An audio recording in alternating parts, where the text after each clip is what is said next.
Before I start the analysis of this song, I would like to say I feel this is a masterpiece of modern song construction. As I copied and thought about every note, chord, dynamic, and rhythm, I was truly amazed at the depth of technique and planning that went into this work. Not to mention Billie Eilish's vocals, which are beyond words, for her technique and interpretation. Through the study of form and analysis, we hope to discover the underlying elements that make a work of art truly great, and then can use what we have learned to elevate our own works to a higher level. The overall architecture. The song is in the key of E minor, 4/4 time, quarter note equals 74 beats per minute. The sections are an introduction, verse 1, verse 2, interjection, a connector, chorus, introduction, verse 3, chorus, refrain, and outro. Music is a flow of tension and calm, dark and light. This work is a model of constantly shifting shades of color, anticipation, tension, and release. The sections I just mentioned dynamically, melodically, and harmonically rise and fall as in a wave motion.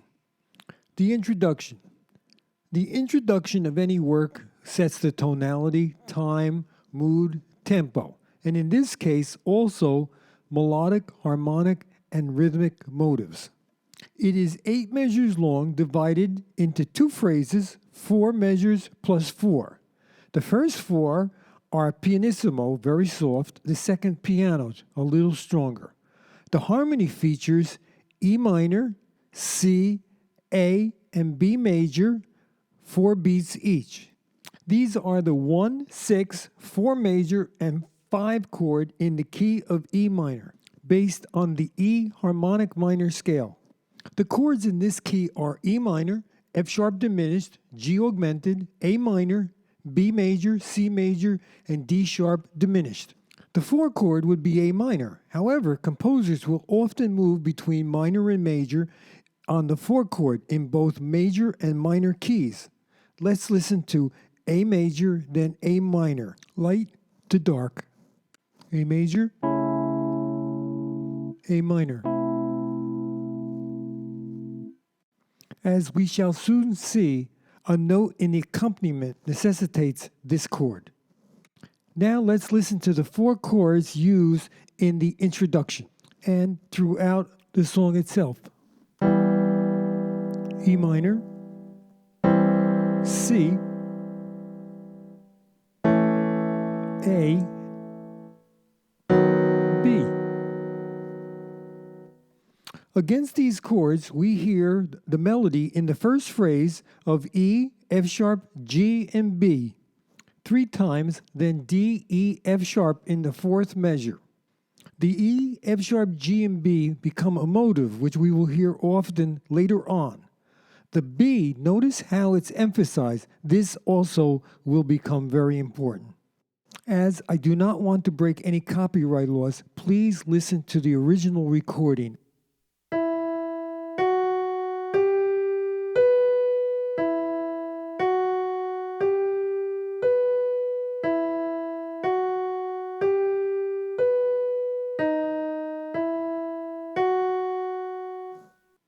The second phrase is practically the same as the first phrase, except the ending features a whole note B against a B chord. In the first phrase, we have a pause, and in the second phrase, we have a definite period. In music, the first phrase is called the antecedent, and the second phrase is called the consequent.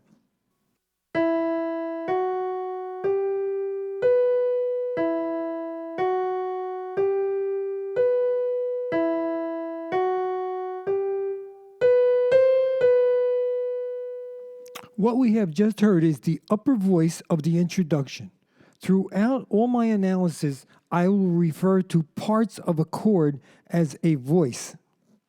As previously mentioned, this part will come back often, so I will label it the introductory melody or theme. After the bass plays the root of each chord, we hear a syncopated figure, which is a subliminal reference to the original James Bond theme, which featured a minor chord with the fifth note rising in half steps and then descending.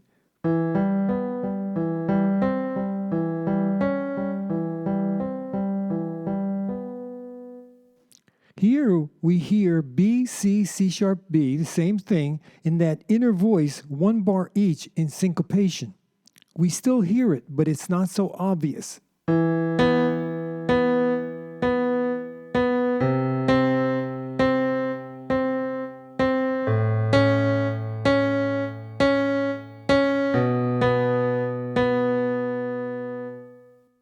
This will return often. This subtle recalling of the James Bond theme is so striking. In this introduction, I've seen techniques similar to what Beethoven utilized, for he, in his introductions, would often foretell the future with perhaps a key change, a phrase, even a single note. Here we see not only what will happen as the work develops, but reference to the past, the perfect introduction. Verse number 1. The first verse is 8 measures long, divided into 4 two-measure phrases. The dynamics are back to pianissimo. The harmony is quite interesting because, as often is the case, it would follow the chord progression and rhythm of the intro.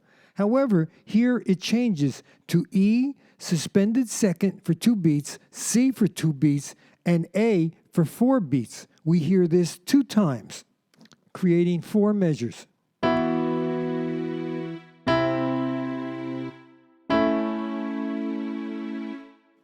In the top voice, we hear F sharp, E, and then E.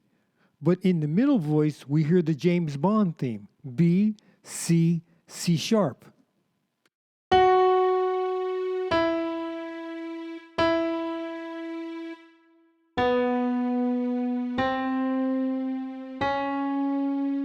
E minor has been replaced by E suspended second. A suspension is neither major or minor. Let's listen. First E minor, then E suspended second.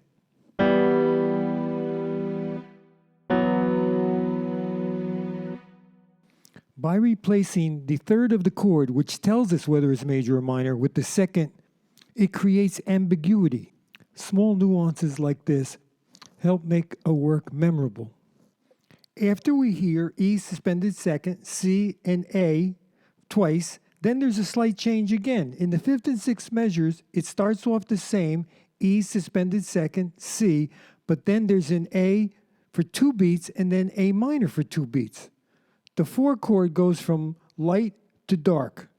Then we go to the 7th measure, which is a C chord, and then on the 8th measure, we pause on a B chord as we did in the introduction. Moving from C to B in the key of E minor is similar to what is used in a minor blues.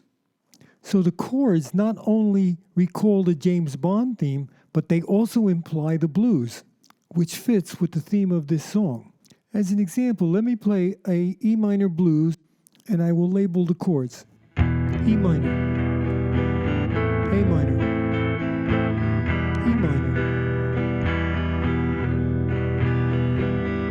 A minor, E minor, C, B, E minor. These are touches of color which affect the whole work, as in a painting. Now for the melody of the verse. Phrase 1 is 2 measures long. The lyrics are, I should have known. Against the E suspended second chord, the lyric I is sung with the 7th of the chord. The lyric should is the 9th against the C chord. The lyrics have known uses the root and the major 7th, the root C, and the major 7th B. The B is held into the A chord, creating a suspension, which then resolves to the root of the A chord.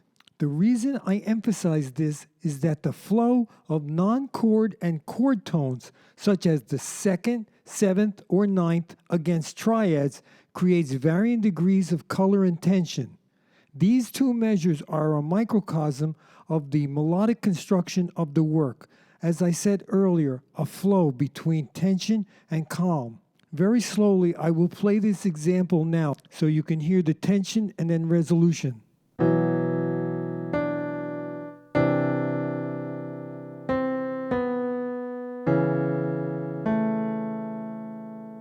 The accompanying chords in half notes feature the James Bond motive again in the inner voice.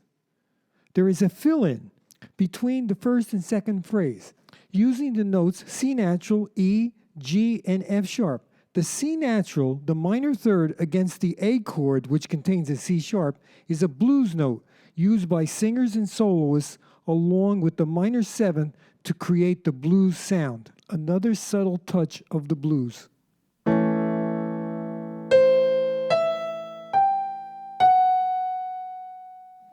The second phrase is rhythmically the same as the first phrase, however, the notes have been changed. The lyrics are, I'd leave alone. The harmony is the same as the first phrase, E, suspended second for 2 beats, C for 2, and A for 4.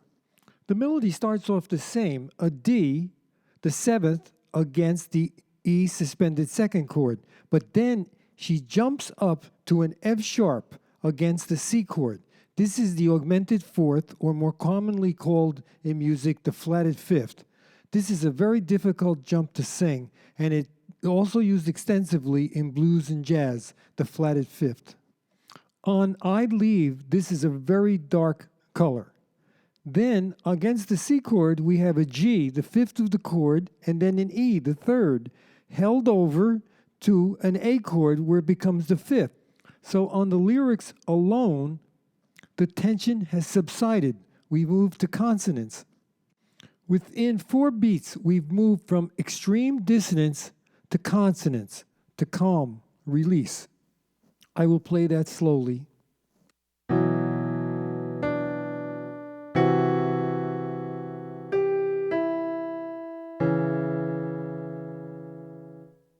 The third phrase, just goes to show, is an exact copy of the first phrase. Repetition is very important for cohesion in any song. The fourth phrase, that the blood you bleed is just the blood you owe, is longer, much more active, and intense lyrically and melodically.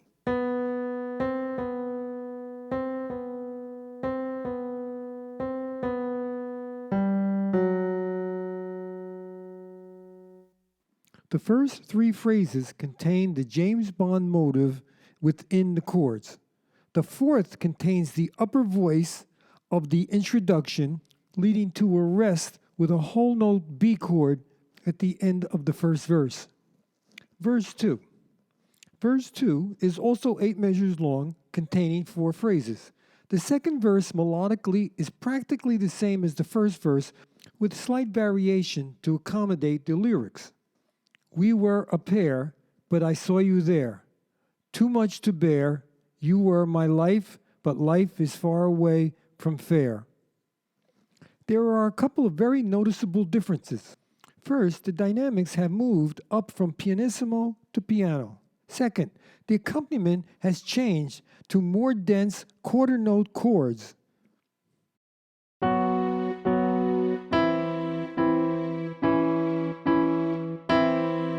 The chords are played with the F sharp, E, E pattern in the top voice and the James Bond motive in the inner voice.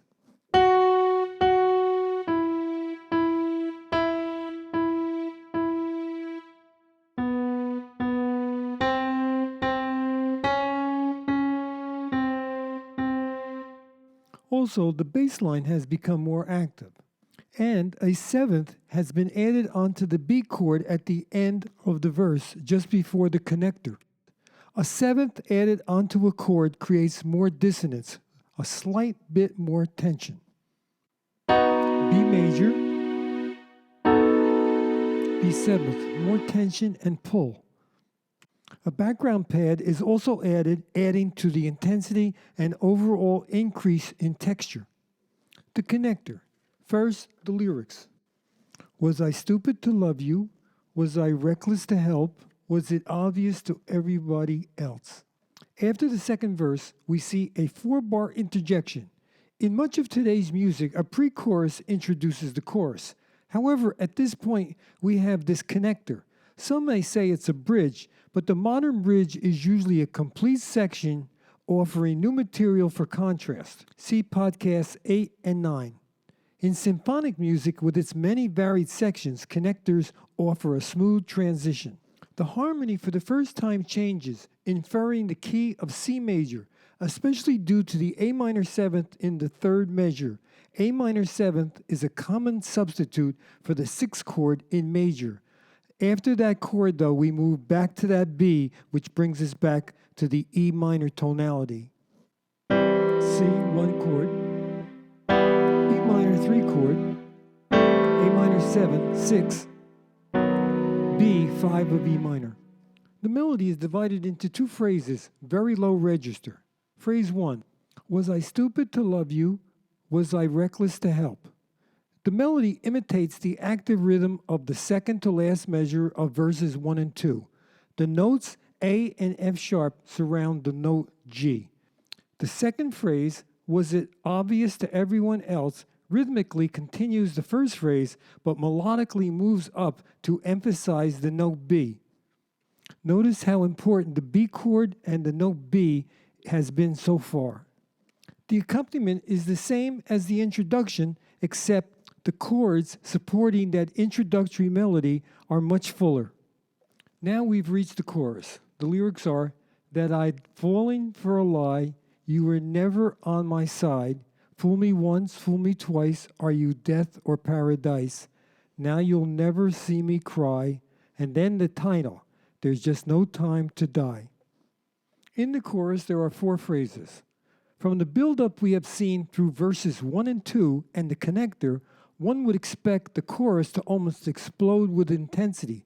However, the first time we hear it, the chorus is restrained as far as the accompaniment and dynamics, mezzo piano. The vocal line is now becoming more intense and emotional due to the interval leaps such as the major sixth on that I'd and the F-sharp note, the suspended second of the E chord on the lyric fall of fallen.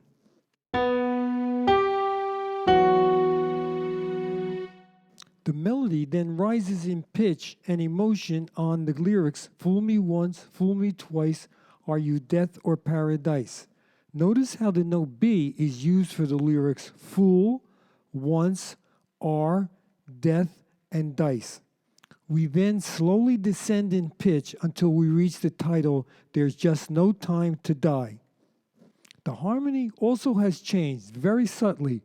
For 2 measures we have E, suspended second, C, 2 beats each, and then A minor for 4 beats.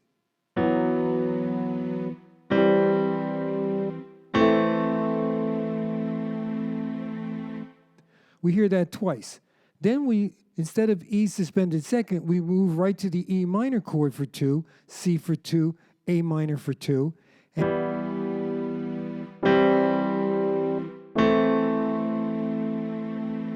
And then at the end, we have E minor, C, but now we have A minor 6-9.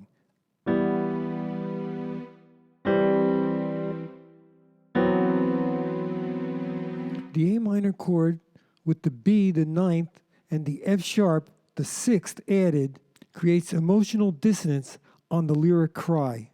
This chord is sustained as we hear the title, There's Just No Time to Die.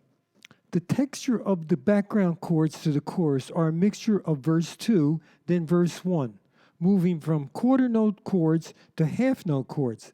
The accompaniment is subdued as the melody intensifies. I believe this technique highlights the melody by not drawing attention to the accompaniment. I've seen this before. For example, in I'm So Lonesome I Could Cry by Hank Williams, the lyrics are intensely sad, but the music is very neutral. 3/4 time, a bright key, the key of E major, and mostly chord tones. In this way, the music does not detract or get in the way of the message of the song. Introduction as connector. Now we see the beginning of the emotional buildup we've been expecting through the dynamics, mezzo forte, fuller orchestration, we hear the introduction with its ascending, rising line and James Bond motive. Also, an A7 chord has been added to the B7 for more dissonance. A 30-second note descending line by the strings introduces verse 3. Verse 3. Verse 3 is musically the same as verse 2, with most noticeably the addition of a 2/16 eighth note driving drum layered over the underlying pulse of the drum set.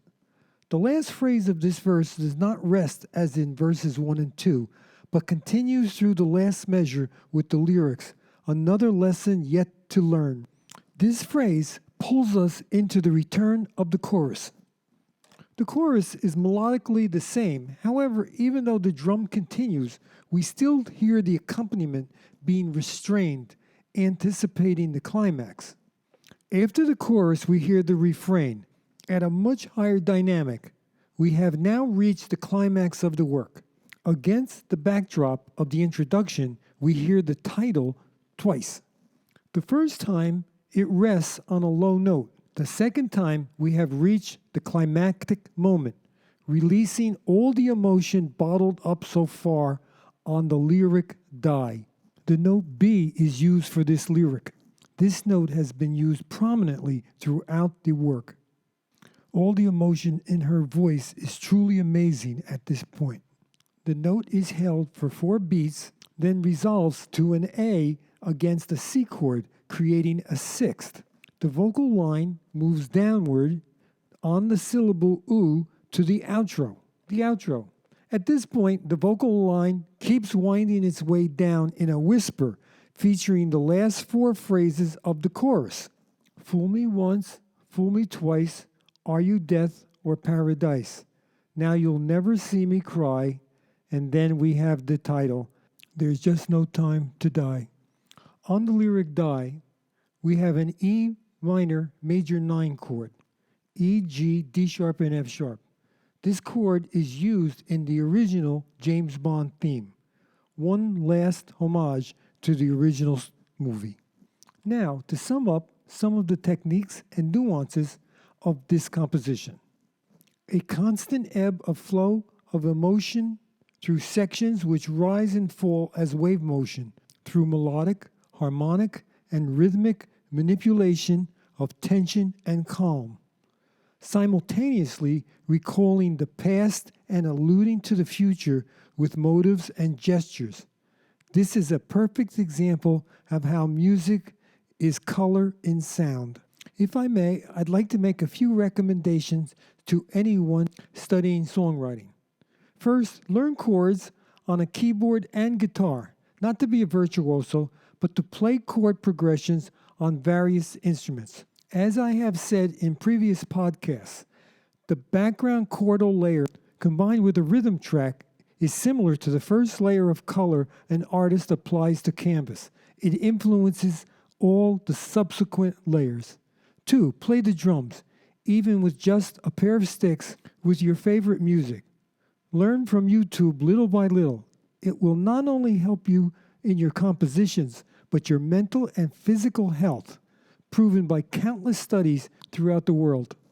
And sing all the time, whether you are a singer or not. Get the music deep inside you. I hope you found this analysis helpful with ideas for your own work. For further information on matters of theory and composition, I have videos on YouTube. Also available on Amazon, The Songwriter's Guide to Melodies, a book which contains charts on major, minor, and modal keys, as well as chapters on chord and non-chord tones and song construction. Thank you so much for listening. Take care. Joe.